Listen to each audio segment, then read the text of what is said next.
You guys talking? Okay, well, I could talk about running. Oh, the back 40. Oh, that's what I did this weekend. I was like, yeah, that's what I was thinking about.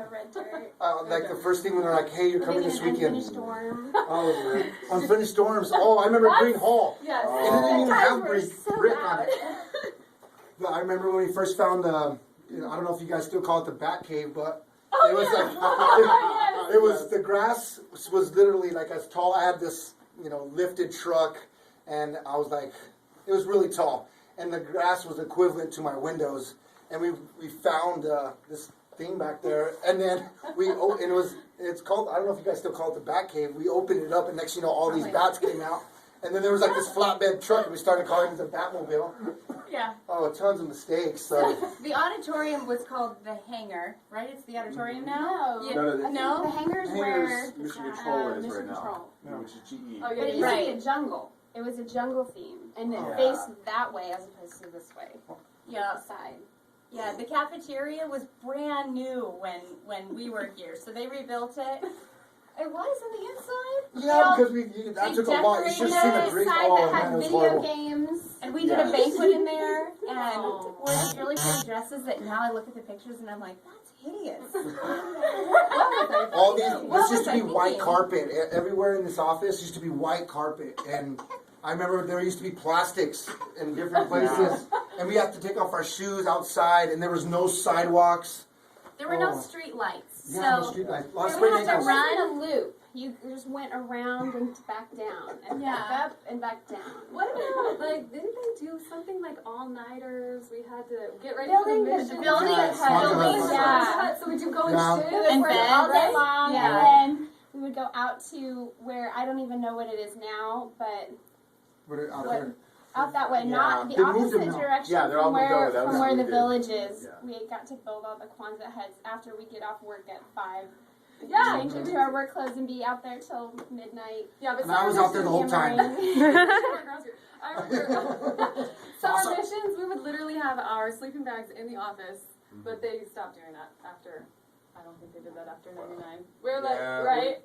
They stopped us doing that because we used to register down in the cafeteria, so we'd pull everything out of the door, out of there, and move all the way down there, set that up, and then we would sleep back up in there. We used to drive. We'd sleep 4 hours, drive 8 hours back and forth with the missionaries, sleep another 4 hours, register all day, everything. We used to have a thing called Family Day, where Ron would come through and kick everybody out of the office for half a day, and we used to go out and play in the backyard. Yeah, I remember that too. Yeah. Well, one of the things I remember that I loved was when we used to have time with Ron on Sunday night. It was a Sunday evening. We had the other half of, which that might have been the other half of the hangar, and we would sit on the carpet squares.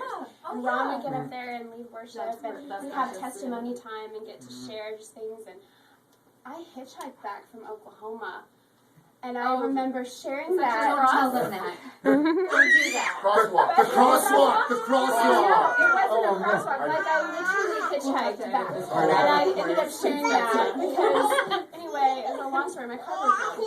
But anyway, it was just, I remember that family feel and that camaraderie. And I remember learning to run and being, my running partner. And I was kind of the talker. I would always be, telling her all kinds of stories and encouraging her in verses, and she'd just be like, I can't talk. I'm really focused on running, and I'm like, Trying to breathe.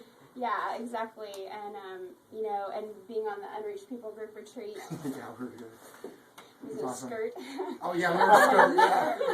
Yeah. We made up so got many to make rules. up I'm our part of own missionaries. rules. Yeah, and but that was a really awesome experience for me because I was on a tribal team, so it actually gave me an understanding of what a tribal person must think of having somebody come in wanting to change them or, figuring out their culture and what our lives, what our goal for our day looked like, in such a different way. And, it was just a light bulb opportunity for me to realize how, just how our missionaries came, like one of them in particular, she just spent time with us and she loved us. And we just wanted to spend time with her, and we wanted to get to know her more and understand more of what she was telling us because of the way she reached out to us. Because our life, in our tribe, we were a warring tribe, and we would also we worship the gods. We worship the sun god. And when so we always thought that God was mad at us when the sun was not there, and we had our own Raising up language, crops. and we would. Our whole day was built around making a fire. Like Right. that was the goal Getting of our wood. day. And that's what the Gathering missionary did. wood and That's what the missionary she Tiffany came did. and did She that helped with us us, out. and so there's just so many experiences that I've had that were life changing. When you pack them all in, and I mean it takes years I think to debrief Right. everything that you I learn. learned Yeah, to fast still here. now. The fasting days. Yeah. I thought I was gonna die at first. Remember they used to have like peanut butter and jelly Yes. little crackers or something down in the cafeteria? Yeah, if you could. I think that was for the blood sugar people. Yes. Yeah. Well, I wasn't. Heard it here. One day, I really thought, oh my gosh, when I first started fasting, but that became a lifestyle. Yeah. Fasting at Teen Mayor.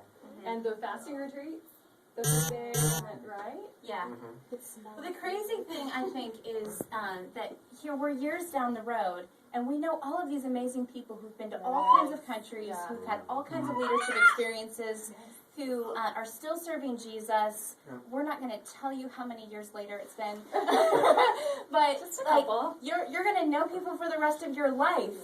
Now I have friends all over the world who are serving Jesus and who are doing amazing things, and it all started here. And that's, I think, one of the most valuable things, all the things that Jesus taught me here, but now I'm still connected to a huge family. The hub of love. Yeah, it's awesome. Yeah, it's great.